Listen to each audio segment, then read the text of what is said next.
એવો તાસ મધુર ફળ જાણો. યુગ સહસ્ત્ર યોજન વાન અને સૂર્ય પહેલાના જમાનાની અંદર અને હજી પણ હજારો યોજન દૂર સૂર્યનારાયણ છે.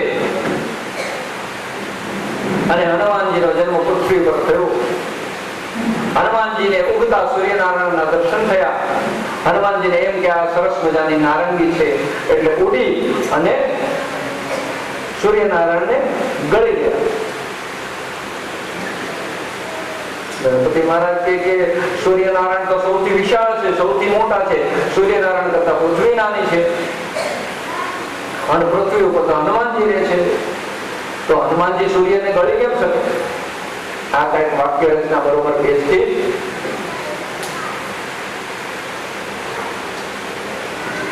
યુગ સહસ્ત્રો યોજન બાનો લીયો દાસ મધુર જાનો. નિત્ય કર્મ પૂરું થયું એટલે વ્યાસ નારાયણ પાછા ગણપતિ મહારાજની પાસે આવ્યા. ગણપતિ મહારાજને કીધું કે શું થયું? ત્યારે કીધું કે આ વાક્ય રચના બરોબર બેસતી નથી. એમાં શું થયું? હનુમાનજીનું બળ એટલું હતું કે સૂર્યનારાયણને પણ ઢાંકી દે. હા, હવે બરોબર લખી. આવા 100 ફૂટ પ્રશ્નો હોય, સરળ પ્રશ્ન મૂકી અને એક ફૂટ પ્રશ્ન મૂકી દેતા. ત્યાં સુધીમાં કાર્ય પૂર્ણ થયું.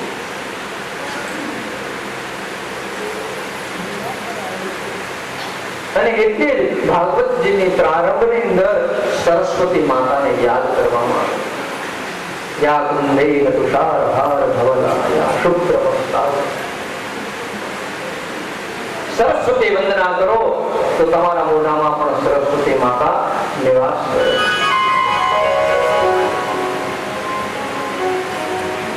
વૃદ્ધ અવસ્થાની અંદર ભાગવતજીની રચના કરી પણ વ્યાસજીની ચિંતા થઈ. ત્યાં ગ્રંથની રચના કરી પણ કળિયુગના મનુષ્ય સુધી પહોંચાડશે કોણ? અને શ્રી કૃષ્ણને યાદ કર્યા. શ્રી કૃષ્ણએ સાંખ્ય બુદ્ધિથી ઉપદેશ આપ્યો કે હું તો થોડો ઘણો પણ સ્વાર્થી છું. નિસ્વાર્થ વ્યક્તિને પકડો કે જે કળિયુગના મનુષ્યને પ્રેમથી આ ભાગવતનું દાન કરે. બધી જગ્યાએ વ્યાસ નારાયણ દ્રષ્ટિ ફેરવવા લાગ્યા. ફેરવતા ફેરવતા આ દ્રષ્ટિ છે એ શંકર ભગવાન પર સ્થિર થઈ. વ્યાસજીએ શિવજીની આરાધના કરી. શિવજી પ્રસન્ન થયા. વ્યાસજી કીધું કે સમાજમાં જે આનંદ તમે એકલા લો છો એ અદ્વૈત આનંદ છે, મારે કળિયુગના મનુષ્ય સુધી પહોંચાડવો છે. એની માટે વ્યાસ નારાયણ મેં આ ભાગવતજીની રચના કરી છે. તમે આ કળિયુગના મનુષ્ય સુધી ભાગવતને પહોંચાડો. તમે અદ્વૈતની અંદર સમાધિમાં એકલા એકલા જે આનંદ લો છો ને એ આનંદ હવે કળિયુગના મનુષ્ય સુધી પહોંચાડવા માટે તમે તૈયાર થાઓ. અને જન્મથી જે વિરક્ત હોય, જેની કોઈ પણ પ્રકારની આશા ન હોય, એ જ આ ભાગવતને બચાવી શકે છે. બાકી સ્વાર્થી મનુષ્યો છે. આપણને આ પ્રશ્નનો ઉત્તર અહીંયા મળે છે કે આપણે ઘણી બધી ભાગવતો સાંભળી પણ આપણો ઉદ્ધાર કેમ થતો નથી? કારણ કે આપણે નિષ્કપટ થઈને ભાગવત સાંભળી નથી હજી સુધી. એની પાછળ કંઈક ને કંઈક આપણો આશ્રય હોય છે. સુખદેવજીના જન્મની કથા એક માર્કંડ પુરાણની અંદર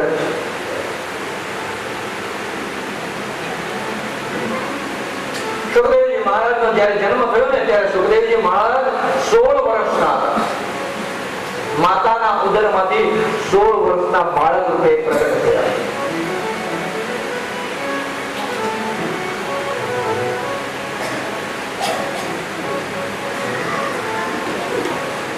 શંકર ભગવાનની આરાધના થઈ. ભગવાન પ્રસન્ન થયા. સુખદેવજી મહારાજ પ્રાગટ્ય થવા આશુતોષને કીધું કે તમે એકલા એકલા આનંદ લો, એ આનંદ કામનો નથી. તમે મારે ત્યાં પુત્ર રૂપે અવતાર ધારણ કરો. ભગવાનને પણ લાગ્યું કે ના, અદ્વૈતમાં જે આનંદ હું એકલો એકલો લઉં છું એ આનંદ મારે બધાને આપવો જોઈએ. એકલા એકલા ખાય અને ગાલ પતોડિયા થાય. મારે એકલા કોઈ પણ વસ્તુ ગ્રહણ કરવી નથી. મારે તો કળિયુગના મનુષ્યનો ઉદ્ધાર થાય એ માટે ભાગવતનું દાન કરવું છે. સુખદેવજી મહારાજના સ્વરૂપે શિવજી વ્યાસ નારાયણના પુત્ર રૂપે આવવા તૈયાર થયા છે. શિવજીના શરીરમાંથી એક સુંદર મજાનો તેજ છે. એ આ વ્યાસ નારાયણની પત્નીનું નામ હતું અરણીદેવી. અરણીદેવીના ગર્ભની અંદર પ્રવેશ કર્યો. શિવજી અંતર ધ્યાન થયા. આજે અરણીદેવી સગર્ભા થયા છે. 1 મહિનો, 2 મહિના, 3 મહિના, 4 મહિના પૂરા થયા. 5મા મહિને ગર્ભ અંદર ફરવા લાગ્યો. ગર્ભની અંદર આ ગર્ભાધાન સંસ્કારનો નિયમ છે. 5 મહિના થાય ને માતાના ઉદરની અંદર ગર્ભ છે ને પરિભ્રમણ કરે, ઝટકા આવે, વલકુલના.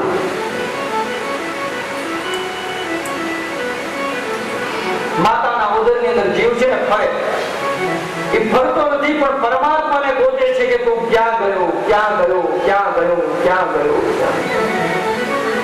આમ કરતા કરતા આ માતાના ઉદરની અંદર જીવ છે ને મોટો થાય. 6 મહિના, 7 મહિના, 8મા મહિને એની અંદર રુધિરાભિસરણનું તંત્ર શરૂઆત થઈ જાય અને 9મા મહિને બહાર આવે. મળમૂત્રની વિષ્ઠાની અંદર એને રહેવું પડે. નરકની યાતના આ ગર્ભને ભોગવવી પડે. એ વખતે ભગવાનની સ્તુતિ કરે છે કે હું બહાર આવ્યા પછી કદાપી તને ભૂલીશ નહીં. અને ભગવાન જેવા ઉદરમાંથી જેવો જન્મ થાય છે જીવનો એટલે ભગવાન અંતર ધ્યાન થઈ જાય. ભગવાન કહે છે કે હવે સંતા કુકડીની રમત ચાલુ, બોલ હું ક્યાં છું. પણ આ કળિયુગનો વિલાસી મનુષ્ય પરમાત્માને ગોતી શકતો.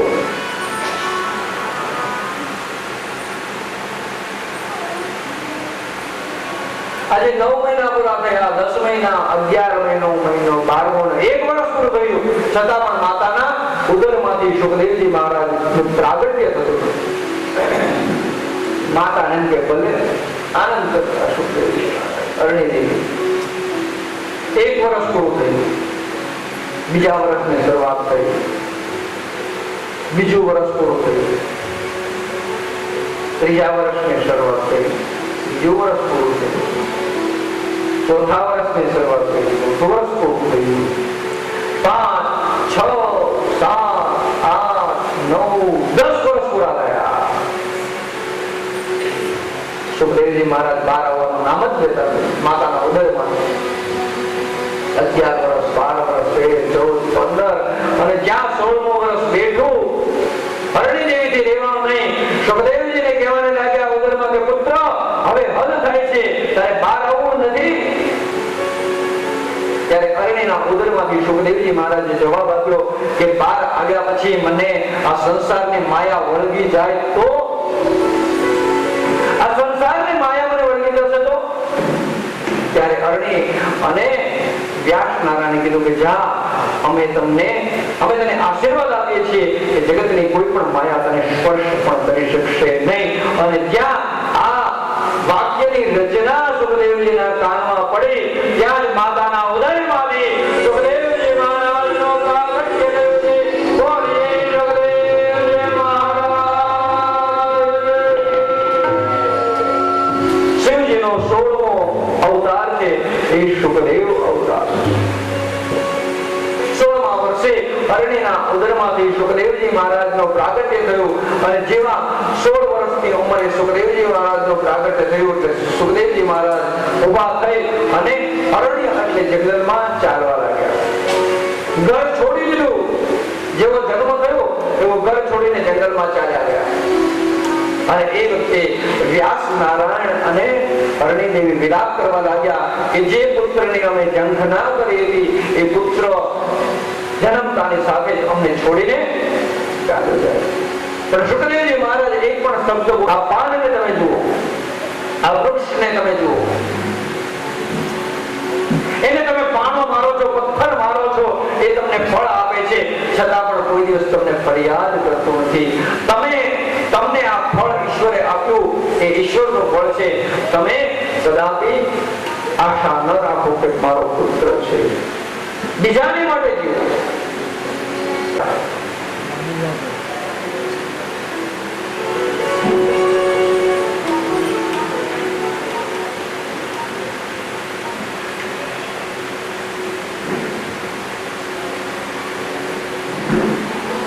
ભાગવત એ માખણ છે, દૂધનો સાર એ પણ માખણ.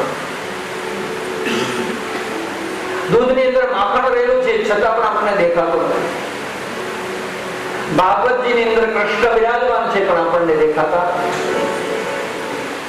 દૂધની અંદર માખણ તમારે બહાર કાઢવું હોય તો પહેલા તમારે એને પ્રોસેસ કરવી પડે. શું કરવું પડે?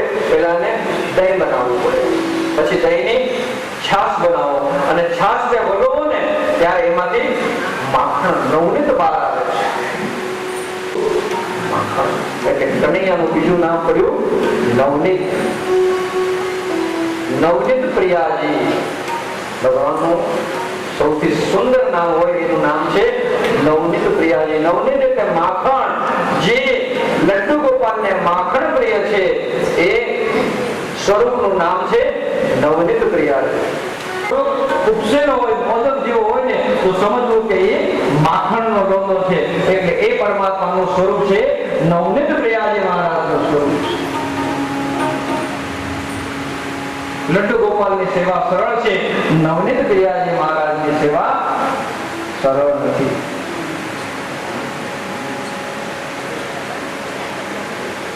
દૂધનો સાર માખણ અને ભાગવતનો સાર છે પરમાત્મા કૃષ્ણ.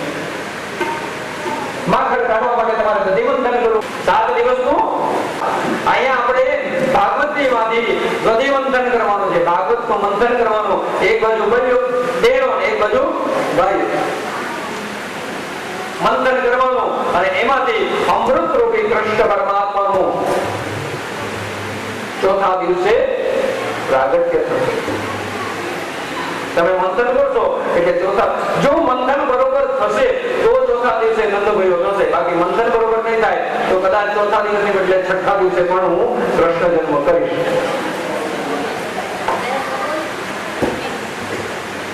સમયની મર્યાદા મારે છે જ નહીં. મારે ઘરે જવાની ઉતાવળ છે જ નહીં. ટિકિટ જ રિટર્ન નથી. ભક્તિ રૂપી મંથન જો તમે બરોબર કરશો, પરમાત્માને પળે પળે યાદ કરો, ભક્તિ રૂપી મંથન કરશો તો પરમાત્મા તરત જ ચોથા દિવસે કૃષ્ણના સ્વરૂપે બહાર આવે. પળે પળે કાળિયા ઠાકોરનું સ્મરણ કરતા રહેજો. કાળિયા રે કાળિયા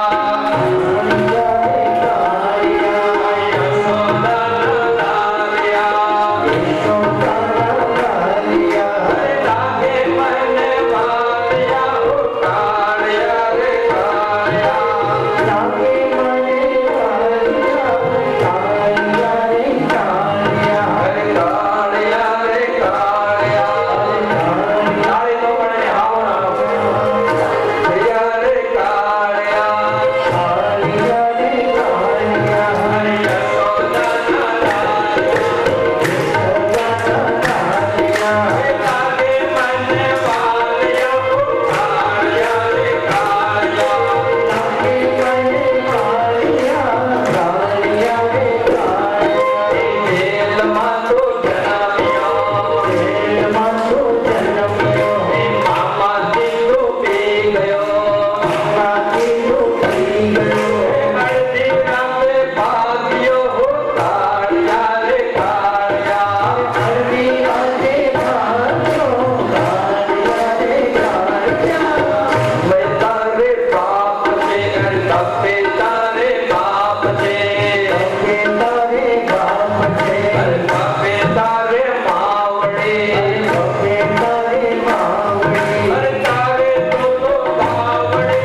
સવારે 10 વાગે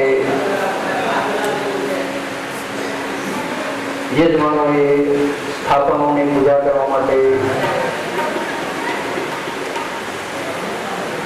સ્ટેજ ઉપર હાજર રહેવું. દરેક યજમાનોએ ખેસ ચુંદડી સાથે લાવવા અત્યંત આવશ્યક છે.